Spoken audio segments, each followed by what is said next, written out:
Boa tarde, gente. Estamos começando mais um Papo na Rede, no dia 3 de dezembro de 2015, numa quinta-feira. A gente está começando esse papo nesta tarde com o Marco Antônio Fiade, um velho amigo das velhas corridas e de muito papo bom que a gente tinha correndo. E o Marco, ele está aqui nessa tarde para repartir um pouco da experiência dele, que foi até Mariana, agora em novembro. E foi como voluntário, a gente queria ouvir um pouco do que foi essa experiência e do que ele viu e, enfim, por conta de toda a tragédia que aconteceu naquela região do país.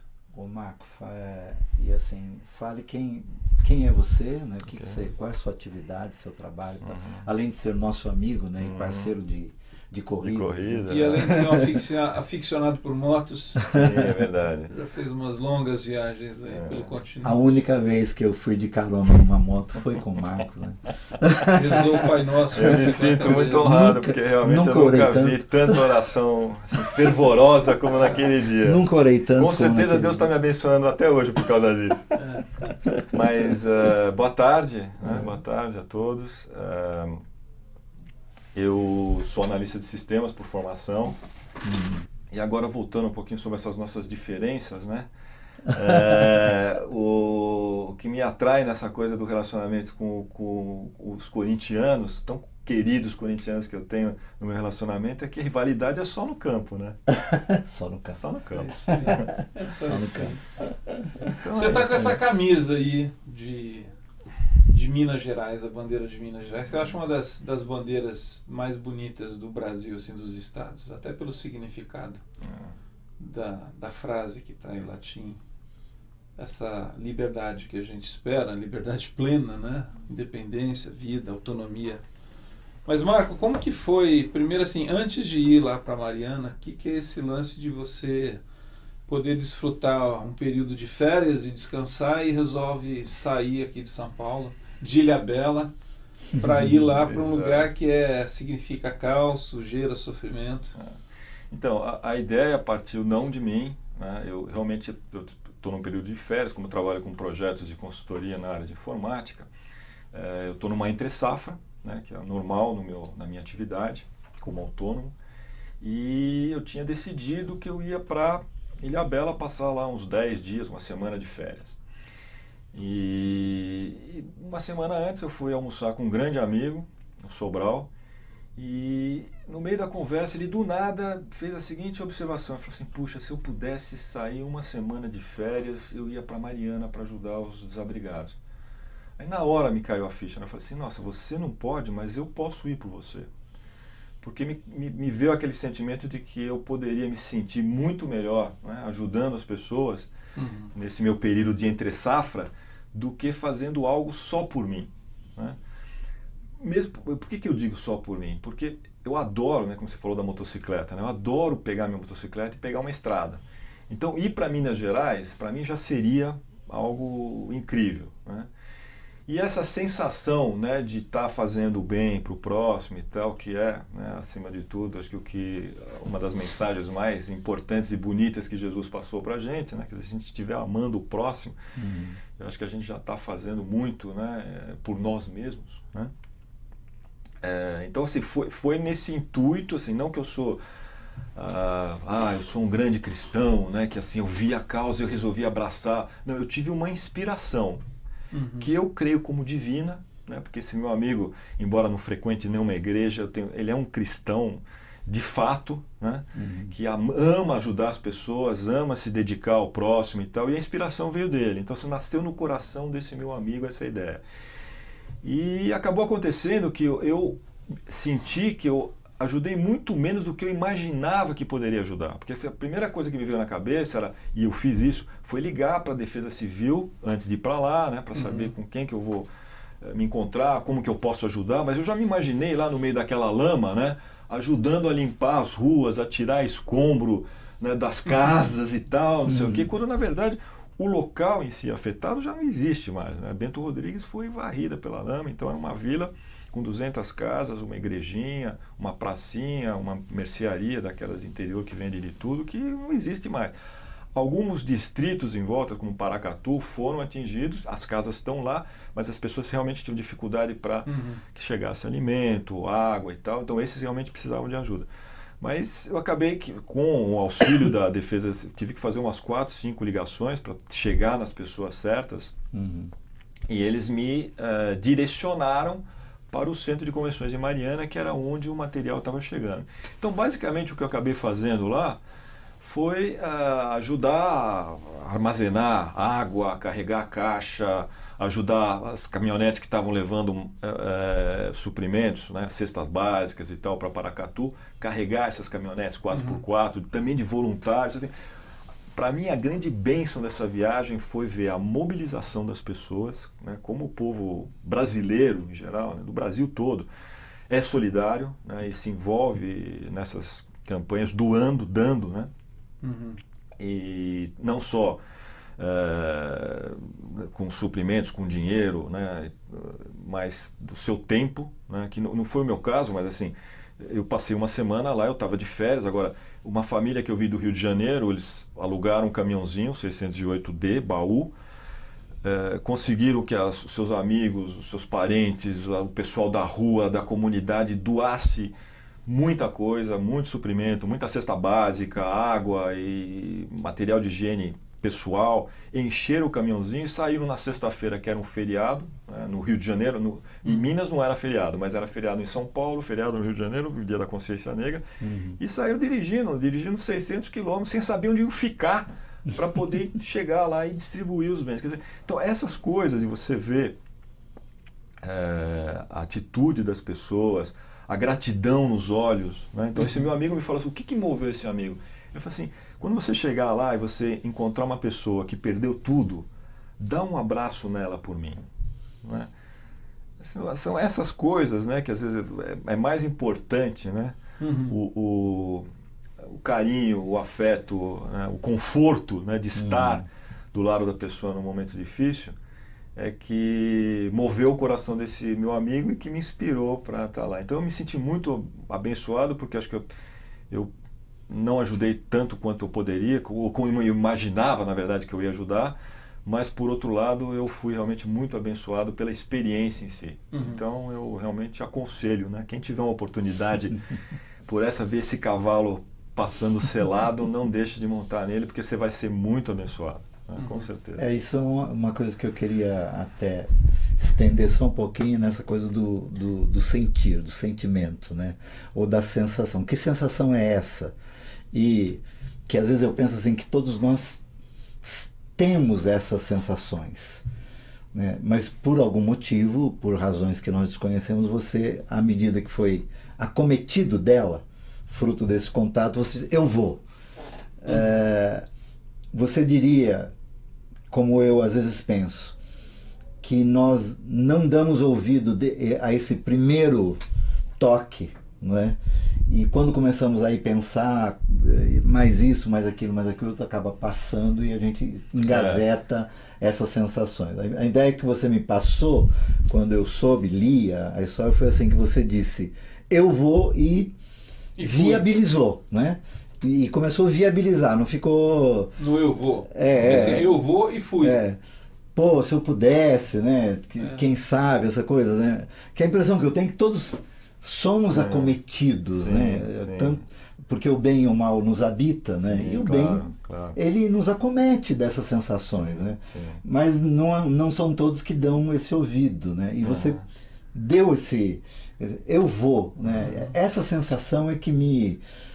bom, você sabe o carinho que eu tenho por você, mas que quando eu te vi lá, assim, mais do que carinho, eu fiquei com orgulho, né? Falei assim, pô, que bom ver um amigo, né? Numa empreitada dessa. E depois quando você contou a história, né?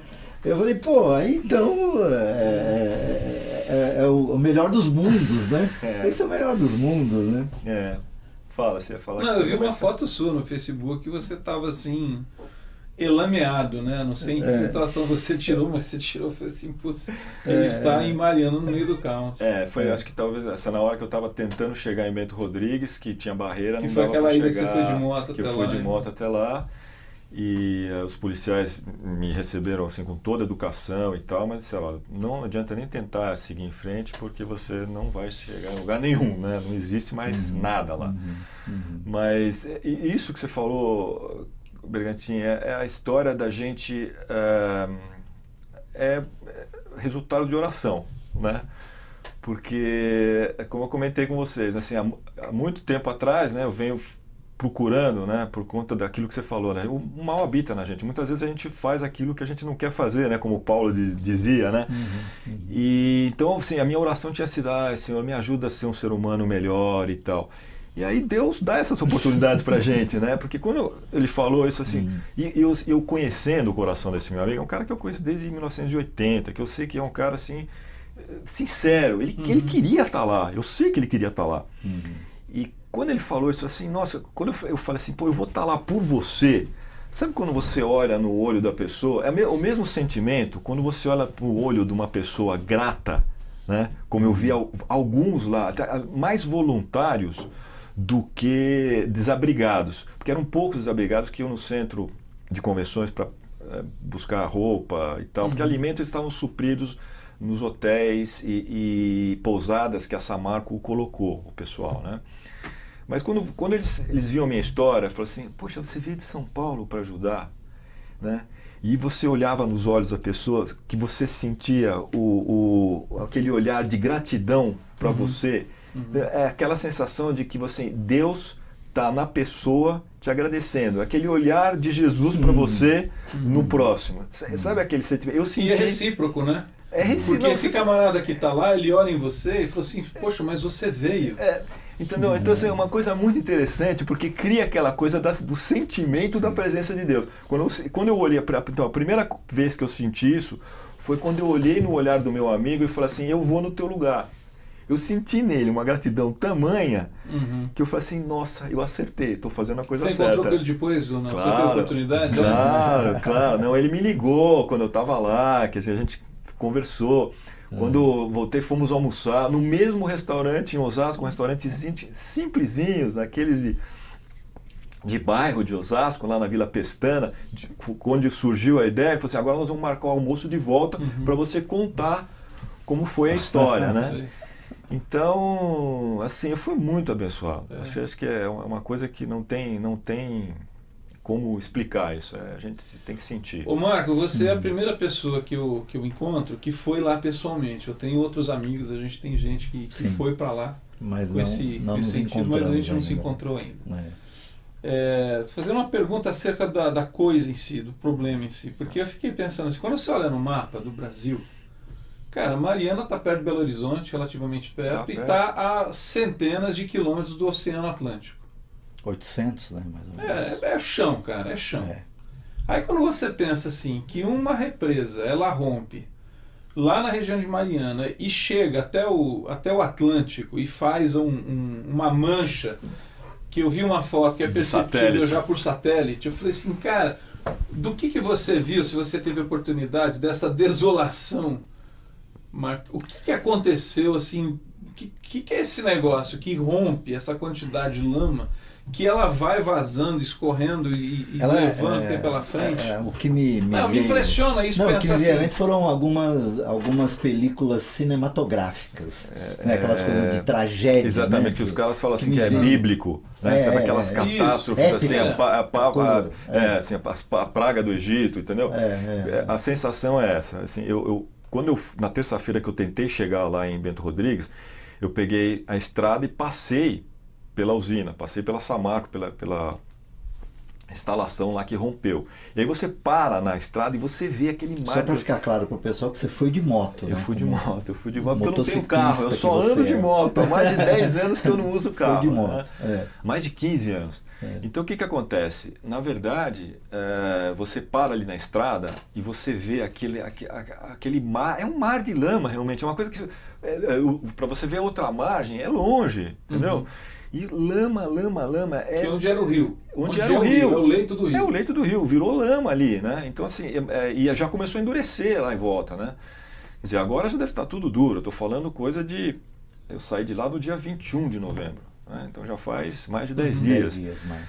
Então, é muito triste. É uma sensação assim de te dar um aperto no coração de ver aquilo, porque aquilo não volta mais ao que era. Não volta mais ao que era. E o pior é quando a gente começa a refletir sobre o motivo de tudo isso, né? Que é aquilo que a gente estava discutindo no almoço, né? Que assim, é a ganância. Né? Sim. É uma coisa de assim. Ganância e irresponsabilidade. Irresponsabilidade, quer dizer, aqueles que a gente estava falando, né? Que é coisas das quais nós precisamos nos libertar. Né?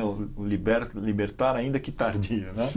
Vamos nos libertar da ganância, da falta de cuidado com o próximo, porque assim, é uma tragédia anunciada. Eles sabiam desde 2013, com o laudo da auditoria que foi feita interna, né? Que a usina precisava de manutenção, porque em 2012 caiu o preço do minério de 100 para 50, eles tiveram a brilhante ideia de aumentar barbaramente a produção, porque a margem ia cair, mas manter o mesmo volume em dólares, aumentaram a produção e não fizeram nada para reforçar a barragem, porque o aumento de dejeto, de rejeição, de material de rejeição, começou a se acumular lá e é óbvio, né? Aconteceu o óbvio, quer dizer, é a ganância, né, para continuar ganhando cada vez mais, e assim, a falta de até uma certa inteligência de saber que aquilo ia gerar um prejuízo absurdo. Quer dizer, se eles gastassem 10% do que eles vão gastar só com as multas, né, em manutenção da represa, essa tragédia que nós estamos vendo, que é uma tragédia ecológica no Brasil, que nunca teve outra, né, dessa magnitude, né? Não. A gente tem, assim, eu até diria que a gente tem uma tragédia acontecendo hoje ambiental no Brasil, que ela é muito maior, só como ela é no varejo, que eu quero dizer assim, se a gente for somar durante o ano o que se desmata no Brasil, de o que norte se contamina, a sul, leste a oeste, né? Mas assim, em termos de acontecer num só evento, eu acho que é uma das maiores da história do Brasil. Todas, tem a dúvida. É muito triste. E essa coisa impressionante que eu volto, por exemplo, cara, um negócio que rompe lá na região de Belo Horizonte, a poucos quilômetros, centenas de quilômetros de Belo Horizonte, e vai chegar no Atlântico, oceano, né? É muito triste. Fazendo deixando um rastro, né, de destruição, né? Acabando, e aí entra, você falou de amor ao próximo, essa coisa toda, e assim, tem também essa questão de nenhuma preocupação com a criação, né? Com a criação. Né, vamos colocar assim, desde a graminha, né, da beira do Rio Doce, né, a todo o universo do rio, né, e o ambiente todo. Porque exatamente. Não se tem o menor... Então, ali tinham agricultores vivendo daquilo lá, entendeu? Você vê, eu tirei umas fotos, você perguntou as fotos, né? Eu postei algumas fotos. Eu vi algumas fotos, de animais perdidos, entendeu? Que não sabiam para onde ir. Quer dizer, tem pequenos agricultores, pecuaristas ali naquela região, aquilo acabou tudo, acabou a fonte de renda deles. Então, assim, é muito triste, porque, comentei com vocês no almoço, né, que a Miriam Leitão fez uma matéria interessante sobre como é que chegou-se nisso, né? Que eles viram o preço do minério de ferro aumentar em 2004 até 2011 de $5 para $100. Então eles lucraram muito e nesse período todo eles não fizeram nenhum investimento no meio ambiente, nenhum. É de lá que eles tiram o dinheiro, aquela coisa que a gente estava falando. Eles estão matando a galinha dos ovos de ouro. Né? Quer dizer, associada à ganância, nós temos uma falta... É uma atividade predatória. Totalmente predatória. Ou ela é deliberada, né, predatória, destrutiva, né? Ou é burrice, né? Burrice. Mínimo de inteligência. Em termos de negócios. Em termos de negócio, foi um tiro no pé, né? Uma burrice assim, terrível. Mas enfim, esperamos que... Né, agora, uma coisa que você fala que eu acho assim que resgata a esperança, e vamos falar agora aí daquilo que a gente está envolvido, de um jeito ou de outro, que é a igreja de Jesus. Brega, tem um recado para você, Daniel, para você. Para mim? Primeira postura. Aqui é internet, viu, amigo? Então fica tranquilo, mas... Não, é que sabe o que é? O papo assim é bom, a gente vai escorrer. O Dani falou que já ia colocar umas coisas. Aliás, ele travou minha cadeira aqui, não consigo mais inclinar ela. Mas a gente estava conversando sobre uma coisa que é a seguinte, essa questão da igreja, né? Ontem mesmo eu comentei com vocês que eu encontrei uma pessoa que falou, a igreja não faz diferença nesse país, a igreja não faz aquilo, e na realidade faz, né? Quer dizer, em termos práticos, assim, você foi lá, você é um dos caras que foi lá, e você encontrou gente lá, né, irmãos e gente, enfim, gente que por entender o significado e a mensagem do Evangelho, está fazendo alguma coisa, e se gente que não foi lá fez chegar alguma coisa lá que pudesse aliviar a dor e sofrimento de quem estava vivendo. Eu acho isso muito bom e esperançoso quando você relata essa coisa que você viu. É verdade. Eu vi a grande maioria dos voluntários eram membros de igrejas, pequenas igrejas locais, que estavam lá, assim, né, doando o seu tempo, a sua energia, a sua saúde, o seu amor. Porque assim, a gente recebia lá pessoas, né, alguns desabrigados e outros parentes de desabrigados, que estavam lá desesperados. Você imagina o que é a tua vila, né? Você cresceu lá, né? Tua vilazinha, as 200 casas, o teu vizinho, né? A tua pracinha. Você nunca mais vai ver aquilo na tua vida. Você não perde só as coisas que são importantes, né? São importantes. Não, cara, é que às vezes tem esse papo, não, mas é só as coisas. Cara, é sua casa, é sua cama, é sua geladeira, o lugar onde você mora, você não tem mais. Você perdeu tudo. Seus símbolos. Né? Então, mas você perde sua memória. Também, sua memória. Você né? perde isso, a sua história. Né? O lugar onde eu cresci, os meus amigos, a minha rua. E, cara, isso aí foi arrancado. Então o que acontecia? Para esse pessoal foi mais barro, porque assim, eu fiquei só uma semana lá. Esse pessoal é de lá. Eles estão lá desde o dia da tragédia e vão continuar lá, esses irmãozinhos, né, das igrejas locais lá que estão ajudando, que recebem as pessoas e que as pessoas choram e a gente acaba chorando junto, né, porque você não consegue, é muito peso. Né? Então, o que eu vi de legal é isso. Né? Cristãos verdadeiros, independente de se frequentam igreja ou não, né, mas que estavam lá realmente dando da sua disposição, do seu apoio, até enfrentando coisas, né? Podemos comentar a história do sapato, por exemplo? As estranhezas. Né? Pois é, assim, o primeiro dia que eu cheguei, eu estava trabalhando na água, porque tinha muita água realmente, para armazenar, e o pessoal estava com dificuldade de colocar aquilo de uma forma organizada, estava muito espalhado e tal, mas tinha o setor dos sapatos, né? Doação de sapato. Então, assim, você tinha milhares de sapatos, né? E aí uma hora que o trabalho da água não poderia progredir, porque nós estávamos esperando uns madeirites que a Samarco ia mandar para a gente empilhar os galões de água para eles não caírem, né? E aí eu perguntei o que eu posso fazer. Você pode ajudar lá nos sapatos, né? Que assim, doaram milhares e milhares de sapatos. Aí eu vi a turma de sapato trabalhando com luvas descartáveis, ok, normal, porque você está trabalhando com sapato usado, pode ter germes ali, né? E com máscara. Eu falei, não, máscara? Por que máscara, né? Aí eu cheguei perto e eu percebi, né? São milhares e milhares de sapatos usados juntos. O cheiro que aquilo exala é um negócio terrível, né? Que coisa. Né? E aí, assim, eu fiquei lá, eu consegui ficar no máximo 2 horas naquela atividade porque eu não aguentei mais. E por sorte chegou o madeirite e eu voltei para a água, né? Mas eu vi irmãozinhos lá que estavam lá trabalhando há horas e continuaram, entendeu? Então, assim, não é fácil, né? Não é fácil. Falando de cheiro, né? Assim, ali, quer dizer, o rastro é de morte, né? De muita coisa, de gente, infelizmente, não é? Mas da criação, né? Quando você chegou lá, tem um cheiro, né? Isso assim, diferente, por exemplo? Na verdade, tem assim, a atmosfera pesa, né? Uma atmosfera. A atmosfera pesa. Quando você olha, porque quando eu cheguei na cidade, Mariana não foi afetada. O Bento Rodrigues fica a uns 50 quilômetros do centro histórico de Mariana. Então lá você não vê, você vê uma movimentação e tal, mas você não vê assim nenhuma cena desoladora, vamos dizer assim. Como é quando eu fui para Bento, tentei chegar em Bento Rodrigues e passei nas portas da Samarco na estrada. Aí é feio, porque você olha aquilo tudo, você sente um peso de que ali tinha uma natureza que agora está morta, né? Então você sente uma coisa na atmosfera ruim, né? E aí você vê os depoimentos, né? Que assim, eu acabei vendo muita coisa, porque eu chegava, eu fiquei em Ouro Preto, que é 10, 15 quilômetros, eu tentei ver na ocasião pousada em Mariana, não tinha, justamente porque os desabrigados estão alojados. Ocupando, né, esses locais. Pois é, e acabei descobrindo uma pousadinha lá, simples, em Ouro Preto. Eu sou grande, não tinha cama de casal, dormi numa cama de solteiro, mas tudo bem, né? Tinha que ser de casal, mesmo assim o Marco tem que dormir na diagonal. Tem que dormir na diagonal, né? Mas tudo bem, pelo menos não dormir no chão, né?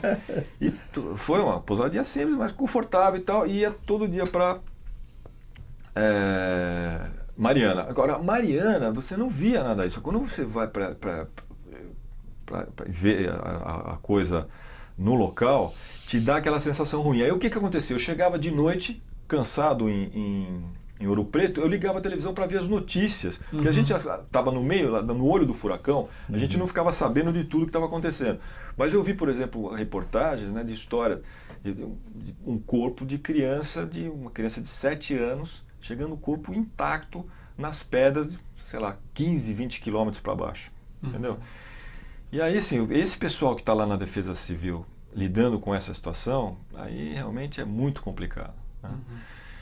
Então, a pessoa fala assim, poxa, ainda sorte que nós encontramos, né? Sorte porque a família vai poder enterrar, né? Porque tem gente desaparecida até agora. Sim. Entendeu? Sim. Que os parentes não podem nem enterrar os seus Pela mortos. dimensão da coisa. Pois é, então quando eu estava comentando com um amigo daqui, ele estava encontrar. dizendo o seguinte, falou assim, pô, o que nós temos lá naquela região agora é uma mini Pompeia soterrada. Então é muito triste, eu só espero que isso não aconteça de novo, né? O Caio Marçal escreveu outro dia sobre a questão lá de Mariana, e ele levanta uma questão que é bastante pertinente. Ao mesmo tempo que você tem esse número de queridos, né, irmãos, irmãs, brasileiros e brasileiras que numa hora dessa deixam suas casas, né, e vão para esses ambientes, de você ao mesmo tempo ter também, né, ou seja, nas cúpulas dessas grandes empresas, ou mesmo nas cúpulas dos nossos governos, né, e nas áreas afins, né, gente com o mesmo temor, né, e com a mesma preocupação no sentido de prever, prevenir e não permitir que isso se repita a partir de ações, né, ações preventivas e assim, que precisariam ser mais duras, né, no sentido de punir empresas, enfim, tipo uma lava-jato, né, nesse caminho, porque no Brasil todo você tem inúmeras, né, dessas empresas predadoras, né, do ambiente, né, e sabe-se, por exemplo, que lá no Piauí estão já há assim, dezenas de sondas, né, porque descobriu-se áreas de minério, enfim, quer dizer, que daqui a pouco essas coisas vão se proliferando sem os cuidados, né, com a criação e com as criaturas, claro, né, nesse sentido, né. Chegaram 2 e-mails aqui, deixa eu ler. O primeiro é da Silvinha, lá de Itaboraí, que já mandou vários e-mails e está aí. Valeu, Silvinha, pela sua participação. Diz o seguinte: boa tarde, queridos, papo abençoado e super necessário. Muito triste ver o amor ao dinheiro e ao poder tirando a racionalidade dos seres humanos e dos homens. Matamos o outro e a nós mesmos, o ter em detrimento do ser. Isso é muito triste. Foi a palavra que você acabou de dizer. É verdade. Que é triste. E o Jonadab faz uma pergunta, né, sobre o padre que cedeu a capela para os cristãos lá fazerem o culto, tal, se você chegou a ver e tal. Isso foi em Mariana? Eu vi essa nota. Foi Mariana. Foi Mariana. Eu não vi. Foi Mariana, foi porque Bento Rodrigues acabou. Foi Mariana. Eu não sei também em que período, pode ser porque assim, como eu cheguei lá no dia 15 e a tragédia foi no dia 5. Chegou 10 dias. Eu cheguei 10 dias depois. Eu imagino então que provavelmente você está envolvido com tanta coisa, tem tanto movimento. Quer dizer, Mariana deve ter virado um centro em termos de muita gente. Mas é por isso que assim, às vezes vocês aqui tinham mais informações do que eu. Por isso que eu ligava a televisão para saber o que estava acontecendo com relação a Samarco. O que chegava. O que chegava, porque assim, tinha coisa que eu perguntava para a coordenadora lá, escuta, mas a Samarco está mandando, porque eu não estou vendo ninguém da Samarco, aqui eles estão ajudando e tal, não sei o quê. Falou, eles estão ajudando com telefonemas para ver caminhão e tal, não sei o quê, mas assim, não tem gente lá ajudando. Efetivamente ajudando. Agora, Marco, a gente está dando nosso tempo. Interessante. Eu imagino que foi uma semana que você viveu uma experiência inédita na sua vida. Você que já teve nas nossas corridas você relatava muitas das suas aventuras de viajar e coisa por aí. Mas o Marco, para que saiba, o Marco é irmão de um aventureiro. É verdade. Júlio Fiade é um aventureiro. Tem livro, inclusive. Tem Rumo aos Polos. Das aventuras. Foi o primeiro brasileiro, né? O primeiro brasileiro a chegar caminhando nos 2 polos da Terra. Isso mesmo. Júlio Então, assim...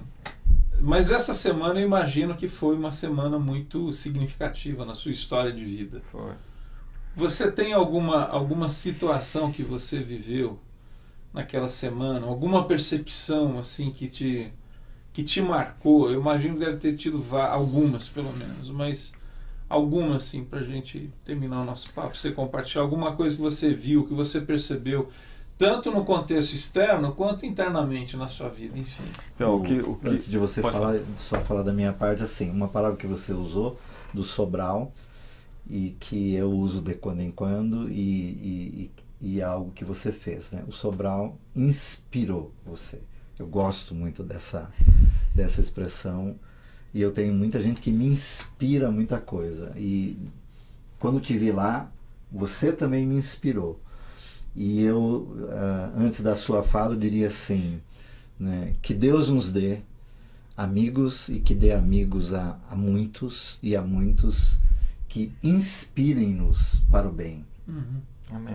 Antes de desculpa, né, assim, amigos que ficam do tipo, vai lá, mas amigos que nos inspiram para o bem, até para fazer alguma coisa que você nunca fez, né, e se vê se doando, e como você disse, óbvio que seria assim, né? Você voltou muito mais rico, né? De humanidade, né? Nesse sentido. Desculpa interromper você. Não, somando a isso que você está falando, Carlão, eu diria o seguinte, que amigos, na minha opinião, é o maior patrimônio que nós temos na Terra. Concordo plenamente. Eu acho que sem amigos não dá, né? Acho que Deus age em nós por intermédio dos amigos também, né? E, então, assim, isso para mim foi... Agora, o que me tocou muito assim, foi um senhor que eu conheci lá, que estava também como voluntário, ajudando a montar as pilhas de sacos de arroz. Eu encostei lá para ajudar, ele começou a conversar comigo e ele me contou a história dele, né? De onde você é? Eu falei, eu sou daqui de perto de Mariana, vim de bicicleta e tal.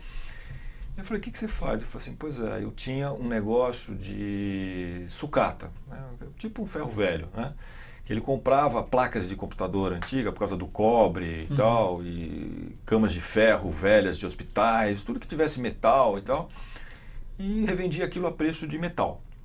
Só que ele era um cara simples, então ele não tinha um armazém, ele colocava tudo na casa dele, então a casa dele era um monte de entulho. E os vizinhos se incomodaram com aquilo e entraram com uma queixa na prefeitura, a prefeitura foi lá, porque era uma área residencial, confiscou todos a sucata dele, foi para leilão, ele perdeu tudo. Então eu falei, como é que você está fazendo para viver? Eu faço pequenos bicos de trabalho de eletricista, pedreiro e tal. E eu falei, pô, e o cara está aqui, quer dizer, ele está ali dando o tempo dele para ajudar o próximo. Quer dizer, ele não perdeu a esperança no ser humano, embora tenha perdido tudo. Os seus vizinhos fizeram com que ele perdesse tudo e o cara se curando, servindo. Gente, isso para mim foi uma lição. Eu falei assim, nossa, o cara, ele não perdeu a esperança no próximo, no ser humano. Eu também não vou perder, né? De que uma Samarco da vida não vai mais, nunca mais vai fazer isso. Que eu acho que o ser humano tem, né? Perspectiva de melhorar, sim. Né? Então, para mim, isso foi uma lição incrível. Eu tive várias outras, mas a que eu me lembro assim, que me marcou mais foi essa. A história desse camarada. A história desse camarada. As histórias das pessoas, né? são impressionantes, é muito legal. Herói, né? São os heróis anônimos. Exatamente. Né? Que legal. Marco Fiade, muito bom ter você aqui. Obrigado por você compartilhar a sua rica experiência lá em Mariana, essa semana que você passou lá. E que essa camisa aí, e que essa mensagem ela seja um lema do brasileiro para todos nós em todo o tempo. Amém. Mas é isso. Que nós nos libertemos dos nossos próprios escravizantes, que nós das nossas próprias algemas. Das nossas próprias algemas. De nós mesmos. De nós mesmos. Verdade. Pessoal, até a próxima quinta-feira, se Deus permitir, a gente está aqui no Papo na Rede. Marcão, obrigado. Valeu, eu que agradeço. Daniel Choi, muito bom. Obrigado, irmão. Tchau.